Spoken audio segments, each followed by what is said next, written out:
Can you beat Batman Arkham Asylum without entering detective mode? No, but I'm gonna do it anyway because I haven't played Asylum in like a year. G'day chaps, tis I, Clownpuncher139. I'm sure I'm not alone when I say that I played approximately 80% of my first Asylum playthrough in detective mode. Part of that was having a tiny TV in a brightly lit room while I was still unaware my eyes were degrading as fast as they were. The other part is that this game really likes detective mode. It's the only Arkham game with a constant string of follow the trail missions requiring you to stay in detective mode for long periods of time. So today, I'm going to find out if I can go without it for the entire playthrough. As I'm sure you figured out, the only rule is that I can never enter detective mode. Whenever the game requires it, I will begrudgingly comply. But for the majority of this playthrough, we're going to be seeing the skins of our enemies rather than their skeletons. So let's stop stalling and get right into the challenge.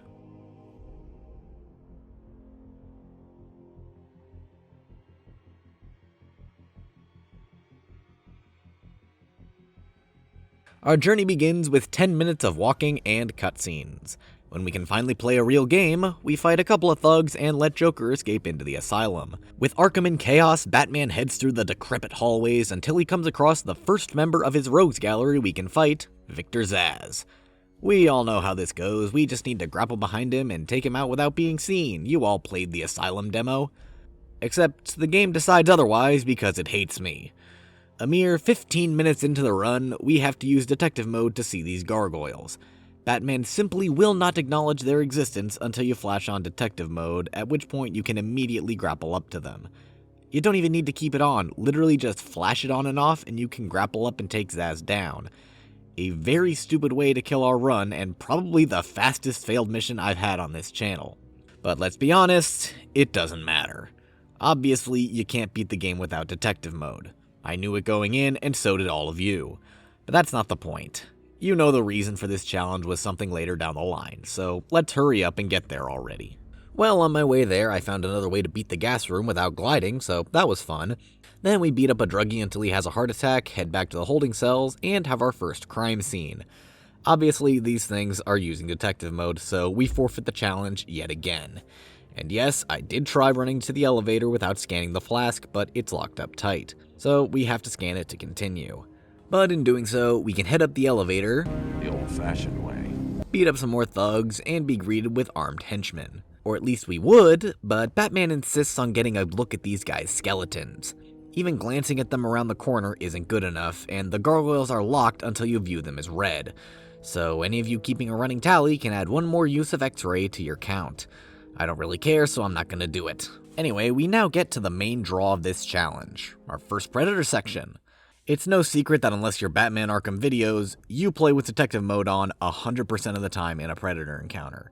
And since I'm not a speedrunner with perfect knowledge of every encounter in the game, I don't know what I'm doing. In case you're not aware, detective mode is literally the biggest crutch this series has ever made. So when it's taken away, it makes every encounter an absolute nightmare. Not knowing where enemies are at all times is absolutely terrifying, and made every single Predator room very difficult. Even this first one, which is supposed to be your tutorial. Obviously, I got the first 3 guys down without issue, but the second group was somehow really hard. Yeah, 3 guys gave me a hard time, that's what she said. That's how hindering this challenge is. I was able to sneak up on and take this guy out with a corner cover, and then I was just left to my own devices. Let me tell you, this map being as big as it is not a good thing for this early in the game. It makes it nearly impossible to find enemies while you're being silent since they won't run to your location. I eventually found this guy on the other walkway and took him down with a Batarang ground takedown, but now I had to find the last guy. One way I could have done this is just wait until he spoke and followed his voice, but I was impatient and just snuck around hoping to not get shot in the process. I eventually fell down from my hiding spot and happened to see him out of the corner of my eye in the control room. Thankfully, he was facing the other way and I could sneak up and finish him. But this is not a good sign of things to come. If 3 enemies were giving me trouble, how do you think upcoming Predator sections would fare? The answer is not great.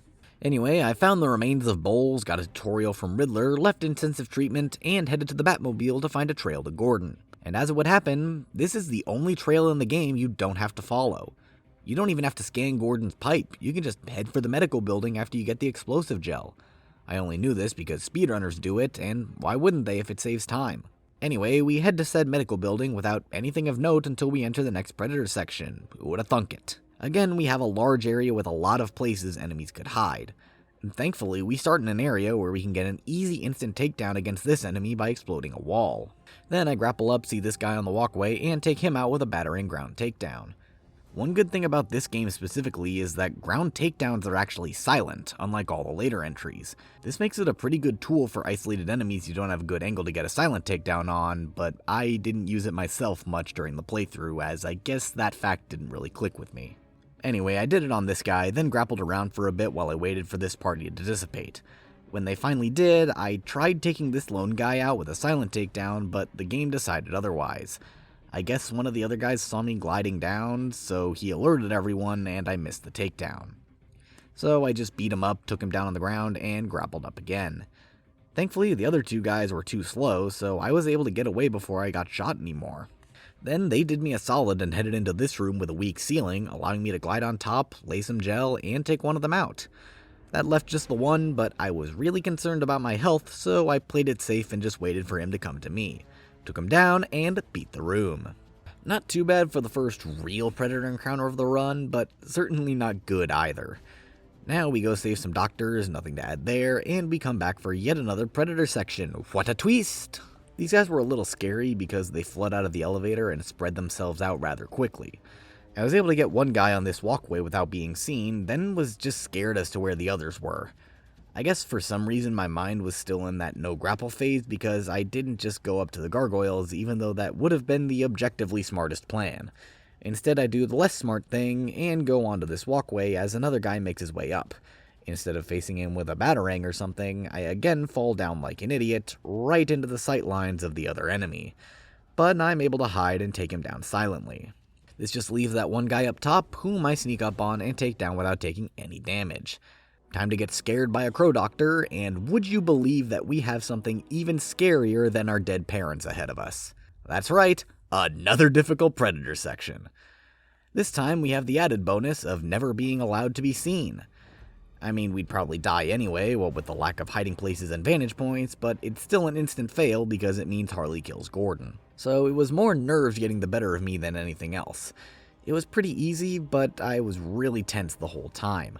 I obviously can't see where everyone on the map is, so I don't know where's safe and where isn't. I didn't want to take the first guy out because I didn't know where his buddies were. I was almost certainly safe, but I really didn't want to risk it. So I kept crawling through the vents until I arrived right behind this guy, went down, just avoiding the first guy's sightline, and was able to crawl my way all the way up to Harley and take her down. Not exactly hard, but not good for my anxiety either. So that wraps up the medical building after a quick fight with Bane. Now we can head to the Batcave with absolutely no issues blocking our path, and we can even make it all the way to the surface with absolutely no issues. But what awaits us on the surface is probably our worst nightmare, specifically for Asylum: snipers. Snipers are by far at their most terrifying in Arkham Asylum. Why, you may ask? Because you can't see their lasers except in detective mode.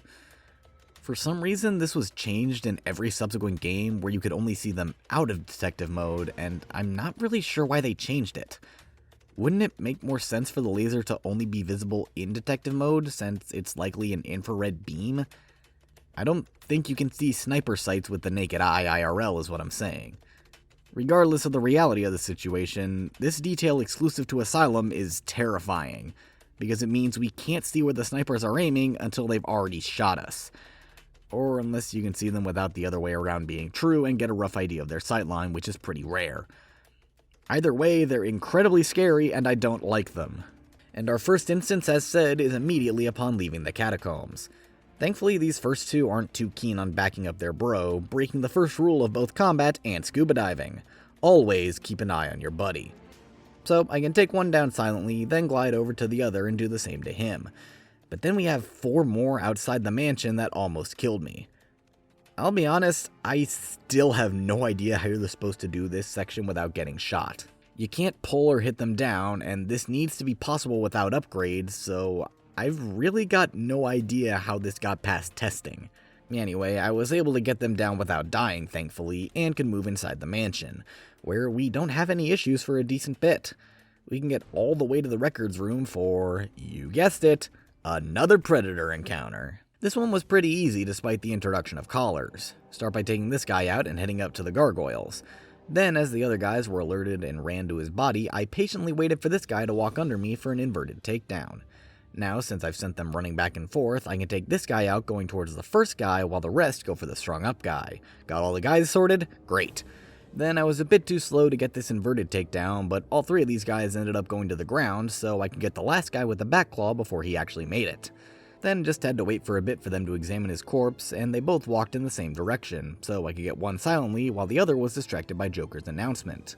And that kept him in place long enough for me to get him with another silent takedown. Surprisingly easy room. Now we can go to Dr. Young's office and have to do another crime scene. And unlike the last one, we can't skip it. We can't leave her office without getting her prints, and even if we could, we'd have a different situation stopping us in the library. Obviously, we can get there and save the hostages without entering detective mode because I'm a smart boy who at least knows the map layout of this game. But after disarming the present bomb, we have to use detective mode again. Despite knowing exactly what book Dr. Young put her notes in and seeing it stick out like a sore thumb, Batman will not acknowledge it without seeing her prints on it in detective mode. That really sucks and I hate it, but whatever, it doesn't matter. After that, we can go through Scarecrow number 2 and go save Dr. Young from Zaz. After Joker blows her up, Harley takes Sharp away, and we have to scan his cane for DNA analysis. Yep, immediately after we follow Dr. Young's trail, we now have to follow Sharp's. Lovely. Add another use of detective mode if you happen to be keeping track at home, because again, I don't care. Now it's time we make the long trek to and through the penitentiary, not adding anything to our challenge. Since I obviously know where Sharp went, I don't have to worry about using it to follow the trail. So we can make it all the way to Sharp and get the cryptographic sequencer with no issues. Then we chase Harley around for a bit, save some guards, and eventually find her in the extreme incarceration chamber. Then just another thug beatdown, and we take Harley out of the picture entirely. Except the game decides to arbitrarily put us in detective mode after scanning Harley's prints, so that's a lot of fun, innit? Completely out of my control, but sure game, go ahead. It doesn't matter because we're done with this area and can escape. I will admit it was a little nerve-wracking having to navigate without knowing where the psychos are gonna pop out, but it's not like they're insta-kills or anything, so I just made my way out of the penitentiary and to the gardens. And would you believe me if I said we immediately start with another Predator encounter? And I actually died on this one, but the second time went pretty well. I start by taking this guy down silently, then patiently waiting for this guy to move under the gargoyle to get an inverted takedown. Unfortunately, he never moved, so I had to drop down and go silent with him as well. By this point, I had bought the Sonic Batarang, so went ahead and used it to take this guy out. Unfortunately, doing this right as Joker announced someone was down left these guys running in circles. I tried to get one with the back claw, but just missed the angle, so he stayed on the platform. As one of them made his way up to me, I crawled to the other side to get the same guy with the back claw again. He dodged my first shot, but couldn't do the same for the second, so even though he tried shooting at me, I got him down and ran away before taking any damage. Then there were just 2 guys left on the top level, but they were sticking together and I didn't have any multi-batarangs yet, so I played it patiently. I got one with a single batarang, then took his buddy down with a glide kick. Got both with ground takedowns, and could move on. I shut down the power to the water before Joker even dropped the guy in, navigated the sewers while Joker hummed making his concoction, and headed into the aviary for, can you believe it, yet another Predator section! This one was really easy though, very little change from how you'd normally do it, so I'll just go ahead and skip it. And to move on, we must talk about entering the secret lab. Despite ignoring Harley's prints the entire time to get here, we do need to pick up her trail to access the panel to get inside, just like the book back in the mansion. Stupid, but again, it doesn't matter. Because we can beat up the Titans, go after Ivy without following a trail, and be told to go down to Croc's lair. Before we can go there though, we have yet another Predator encounter back in the glass house. Of course, started with a silent takedown on this guy, then a bit of waiting to let me string one of these guys up with an inverted takedown. Then, just to be a bit creative, I placed some explosive gel on this ladder, then used a Sonic Batarang to get one of the guys to come up. This let me get one with the shock and another with the gel. This just left one guy, whom I promptly missed with a Batarang, so instead glid down to terrify and beat up. Now we can go to Croc's lair, but first we have to find it. So we head back to the mansion to talk to Cash, who tells us to go back to intensive treatment.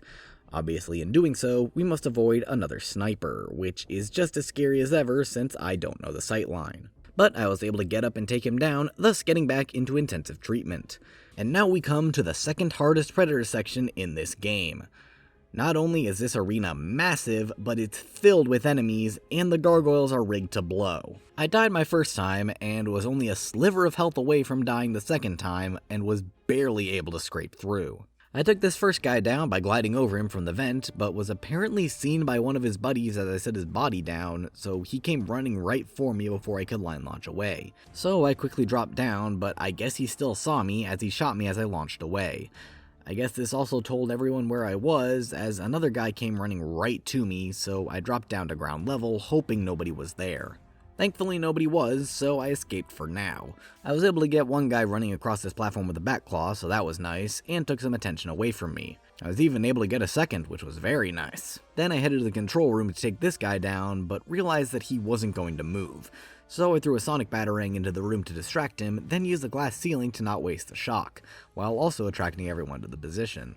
Unfortunately, doing so wasted too much time on the sonic batarang, and I had to wait for it to recharge to use the shock. Lovely.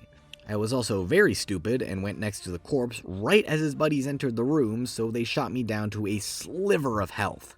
So to not risk my own safety, I stood on top of the control tower for the sonic batarang to recharge. It took like a full minute of waiting, but I eventually threw it and shocked another guy down.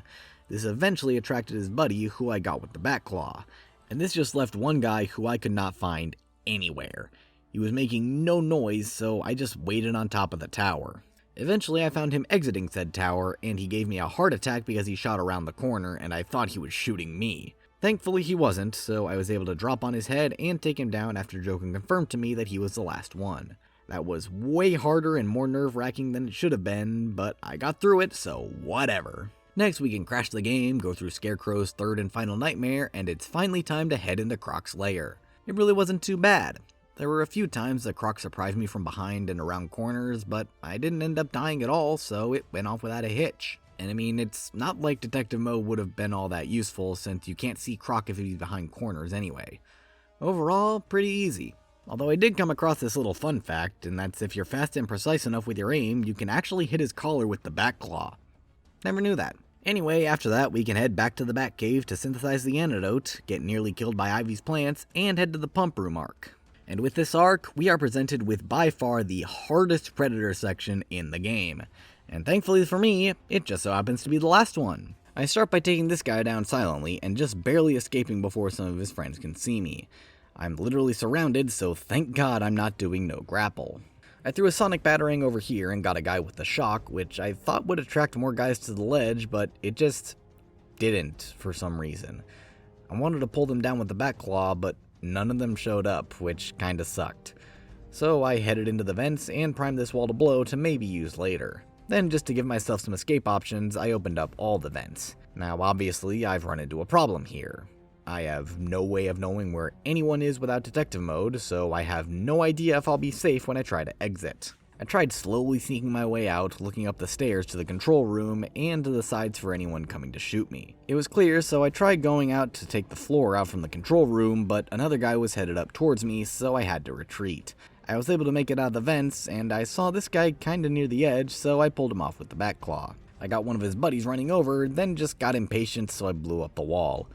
This distracted most of the guys, so I was able to get under the control room and pull the floor out. Stupidly though, I left the vent cover on before I did, so I was nanoseconds away from getting shot as I barely escaped.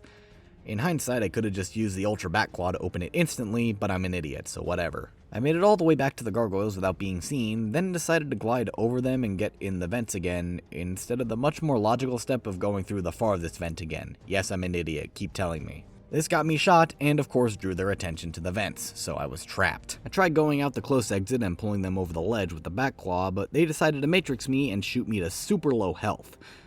But it led them away again, so I could actually pull them down with the bat claw.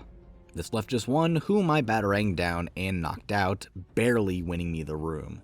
And with that, the challenge is basically won. There's no other tracking missions or predator rooms to speak of. IV is just combat, as are the final guard titans and Titan Joker. The only thing I kinda had to worry about were a few snipers on the towers outside the gardens, but those were taken care of super quick. So the obvious answer is no. You can't beat Arkham Asylum without detective mode.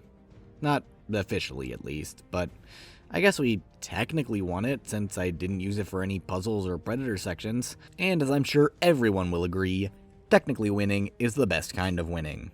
Go ahead and give this challenge a whirl if you feel so inclined. It was pretty fun.